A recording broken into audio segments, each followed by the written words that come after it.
అటువంటి ప్రాజెక్టుని కాదని బాగుంది.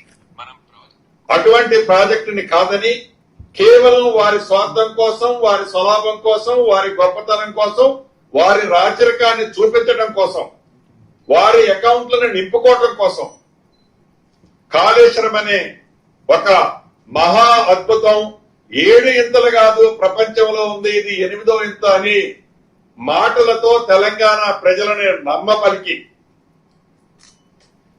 ఈ ప్రాజెక్టుతో ప్రతి సంవత్సరము 8,500 మెగావాట్లు విద్యుత్ ఖర్చు అవుతుందని తెలిసి కూడా సుమారు 1,48,000 కోట్లతో విడతల వారీగా ఆర్ఈలు రివైజ్డ్ ఎస్టిమేట్లు చేసుకుంటూ వస్తూ సుమారు 1,08,000 కోట్ల రూపాయలు ఆనాటి ప్రభుత్వాలు ఈ ప్రాజెక్టు మీద ఖర్చు పెడితే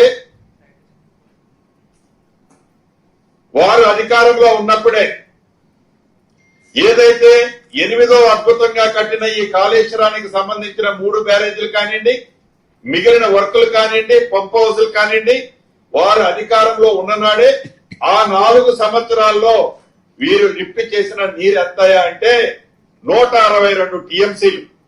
162 టీఎంసీలు 4 సంవత్సరాల్లో లిఫ్ట్ చేస్తే ఈ 162 టీఎంసీల్లో 50 టీఎంసీలు తిరిగి మళ్లీ సముద్రానికి వారి చేతుల మీదనే గేట్లు ఎత్తి వదిలిపెట్టారు. అంటే నికరంగా సుమారు ఈ 1,12,000 13,000 నెట్ ఖర్చు పెట్టి 1,48,000 కోట్ల డిపిఆర్ తో తయారు చేసిన ప్రాజెక్టుతో కేవలం వాడిన నీరెంత అంటే 112 టీఎంసీలు 4 సంవత్సరాలు. అది ఒక భాగం అయితే మేము మహా అద్భుతంగా 7వ వింతగా కట్టినమన్న ప్రాజెక్టు వారి హయాంలోనే శంకుస్థాపన చేసి ఆర్భాటంగా ఓపెనింగ్ చేసిన కొద్ది నెలలోనే 2023 అది 7వ నెల అనుకుంటాను, ఎలక్షన్ ముందు వారు చూస్తుండగానే పేక మేడలాగా ఈ బ్యారేజీల పరిస్థితి, ప్రతి బ్యారేజీ లీక్ అయిన పరిస్థితి స్పష్టంగా ఆనాటి ఎన్నికలకు ముందే వారి ప్రభుత్వ హయాంలోనే వారి అధికారులు, వారి ఇష్టమైన అధికారులు అధికారంలో ఉన్ననాడే ఆ బ్యారేజీలో లీక్ అవటం, ప్రతి బ్యారేజీలో కొన్ని పిల్లర్లు కుంగిపోవటం మనం ప్రత్యక్షంగా చూసాం. ఈ చూసిన దాన్ని బట్టి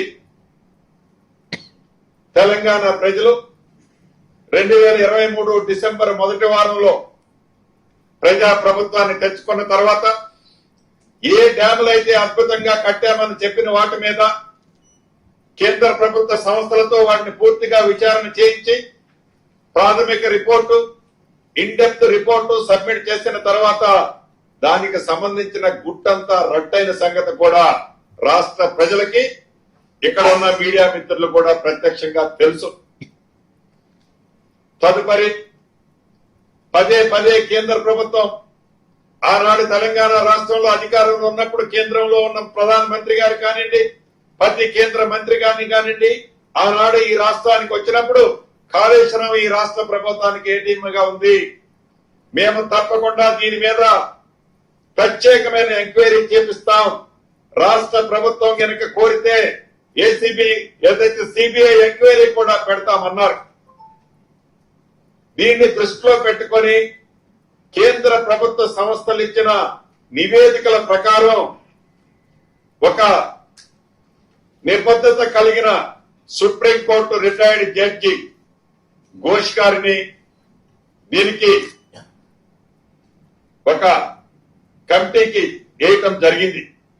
వారిచ్చిన రిపోర్టు కూడా మీ అందరికీ గతంలో మేము చూపించాం. అసెంబ్లీ సాక్షిగా ఆ రిపోర్టును పెట్టాం, అసెంబ్లీలో డిబేట్ పెట్టాం.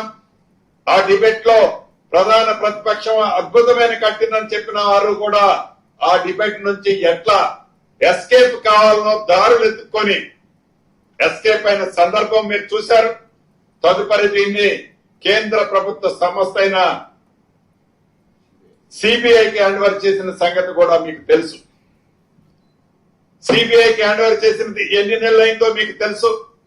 కేంద్ర ప్రభుత్వం నుంచి, ఆ సిబిఐ నుంచి ఈ రోజుకి వారిద్దరి ఫెవికాల్ బంధం ఏంటో స్పష్టంగా చెప్పగానే చెప్తున్నారు.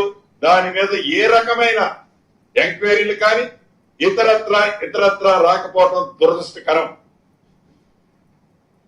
అయినా కూడా అనేక పర్యాయాలు గౌరవ ముఖ్యమంత్రి రేవంత్ రెడ్డి గారు కానివ్వండి, నీటిపారుదల శాఖ మంత్రి వర్యులు ఉత్తమ్ కుమార్ రెడ్డి గారు కానివ్వండి, అధికారులు కానివ్వండి, ఈ గోదావరి పరివాహక ప్రాంతానికి సంబంధించిన ప్రాజెక్టుల విషయంలో ఈ కాళేశ్వరంతో పాటు ఏదైతే తుమ్మిడిహట్టి దగ్గర ఆనాడు ఖర్చు పెట్టిన సుమారు 11,000 పైగా కోట్లు ఖర్చు పెట్టిన ఆ ప్రాజెక్టుతో పాటు దిగువన కట్టిన సీతారామ ప్రాజెక్టు విషయం కూడా ఎక్కడ కమిషన్లు ఎక్కువ వస్తాయో, ఎక్కడ మోటార్లు పంపులు కొంటే మనకి వాళ్ళకి ఎక్కువ కమిషన్లు వస్తాయో అటువంటి వర్కులే టేకప్ చేశారు తప్ప ప్రతి నియోజకవర్గానికి 1,00,000-1,50,000 ఎకరాలకు ఆయకట్టు ఇస్తామని చెప్పి